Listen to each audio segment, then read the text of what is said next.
Hello' everyone. ঠাণ্ডাৰ দিনৰ সন্ধিয়াটো গাখীৰ চাহকাপৰ লগত গৰম গৰম স্নেক্স খাই খুব ভাল লাগে। সেইবাবে আজি মই বনালোঁ নাৰিকলৰ জোন পিঠা। আমি সাধাৰণতে জোন পিঠাটো নাৰিকল দি পেলাই চাউলৰ গুড়িৰে বনাওঁ, যিটো আমি ষ্টিম কৰোঁ, ষ্টিম কৰি পেলাই বনাওঁ।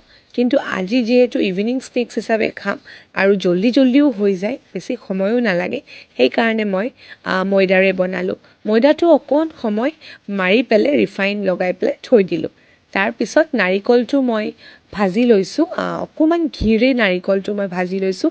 এইটো একচুৱেলি আপোনালোকে স্কিপ কৰিবও পাৰে, কিন্তু ঘিৰে ভাজিলে এটা ধুনীয়া স্মেল আহে, সেইটো দি খাই পেলাই খুবেই ভাল লাগে।